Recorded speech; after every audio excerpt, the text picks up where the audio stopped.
भाई संतोष जी की एक बहुत सुंदर अद्भुत रचना जी, एक से एक पैग सोहर से लेकर विदाई गीत से लेकर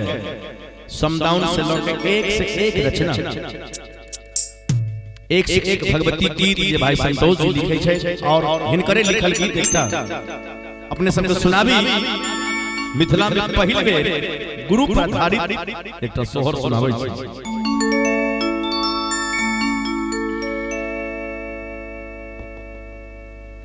हेलो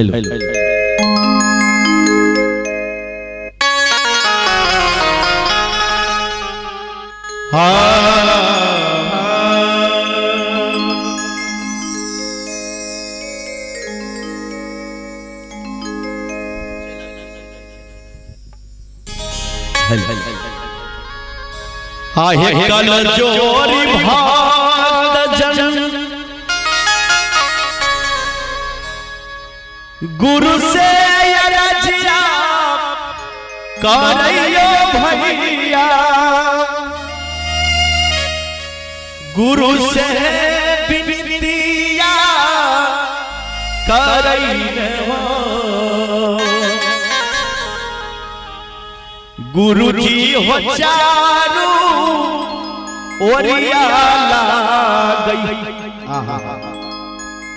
हाँ लागई छै अन्हार से हो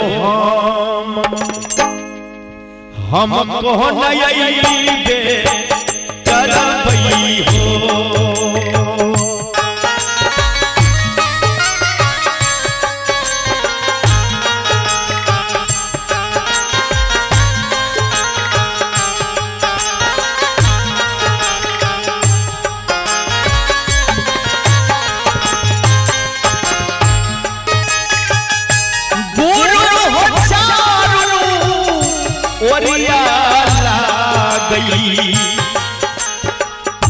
लागे खैया रसे हो हम को नयैबे करबै हो। और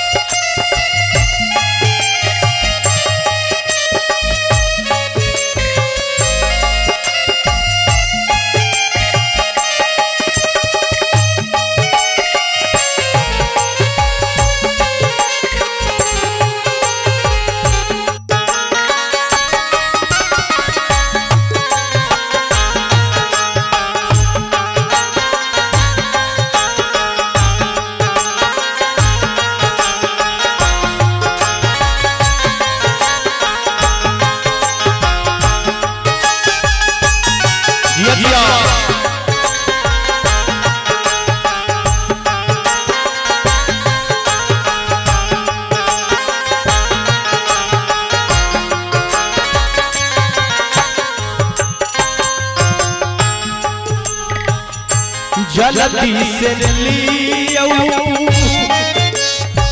ए गुरु बाबा हमारा खबरी या से हो नैया नैया डगमगा डोलै हो गुरु हो, नैया डगमगा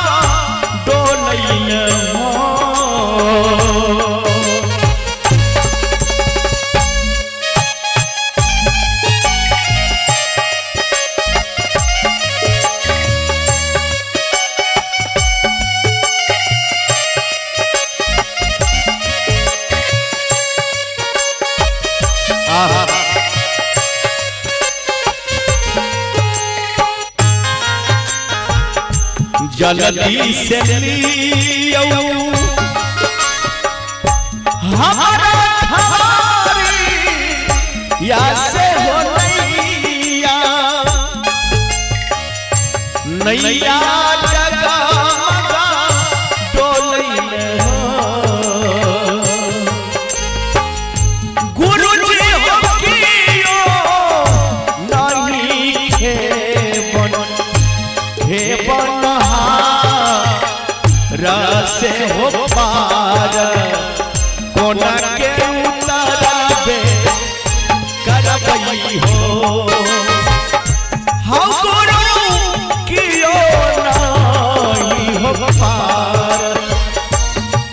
उतर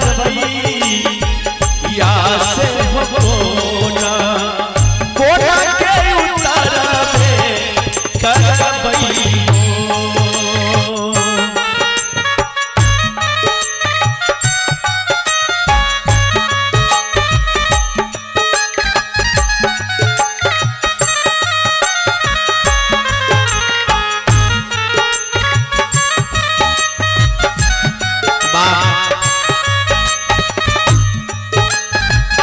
जय हो जय संतोष।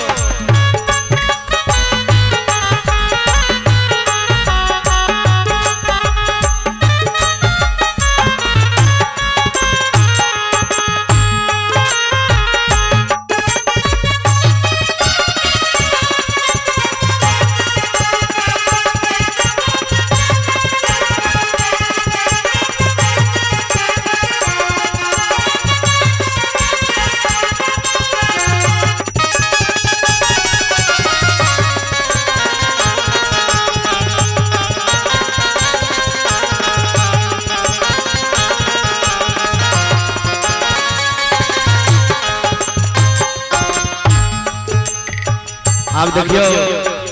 हमारे भाई संतोष जी लिखे छथिन मन मत वाला करई मन मत वाला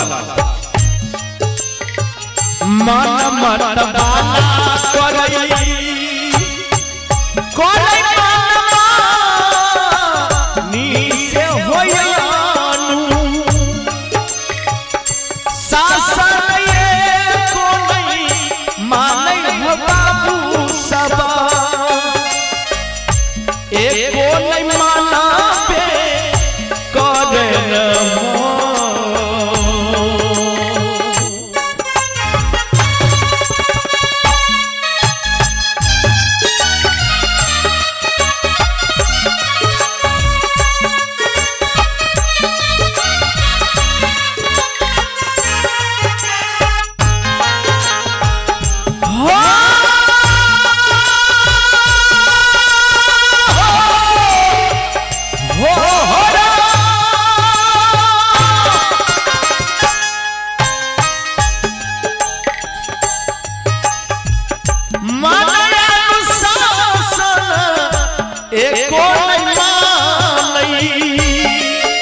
एको नहीं मानबे कर रहे गुरुजी हो नैया हो या भाग दर दर भाट कैसे हो लोलुप भिखारी बनई हो गुरुजी हो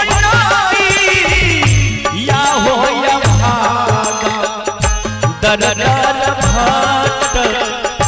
कैसे हो लोल के आई भिखारी बनई हो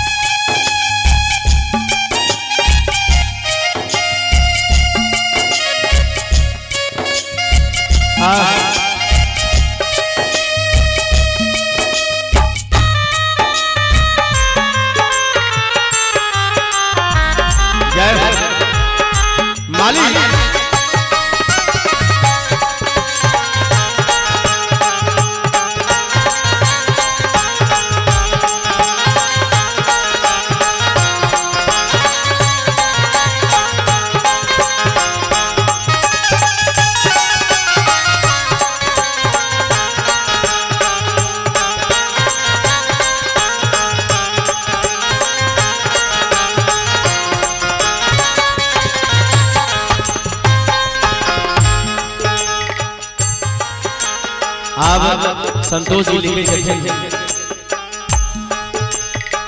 संत सतग्रंथ के सुई के पानी से हो मनमा में धीरज भेल हो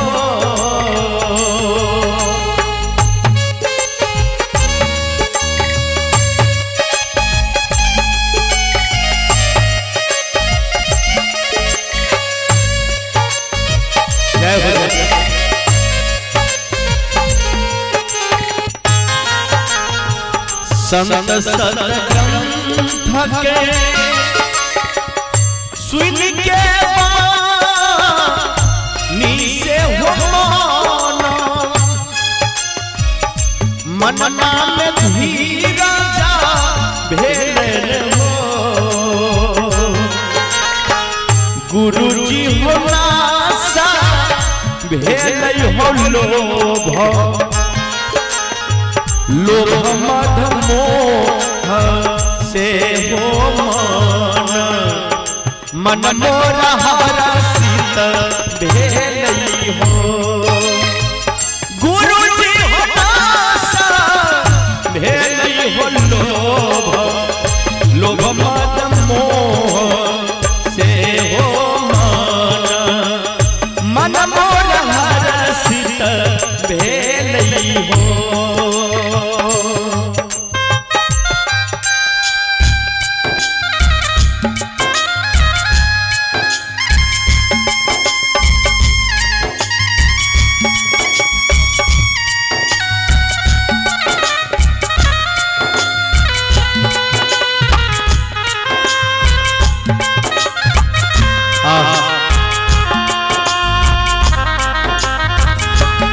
दया करो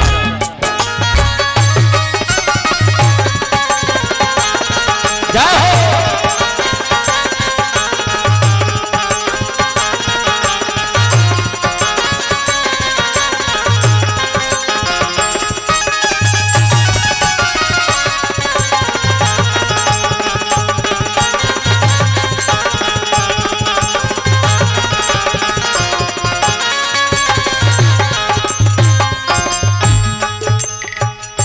सोहर लिखैया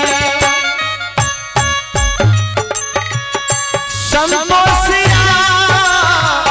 दबा से हो शंभु गाबी के सुनैबे करन हो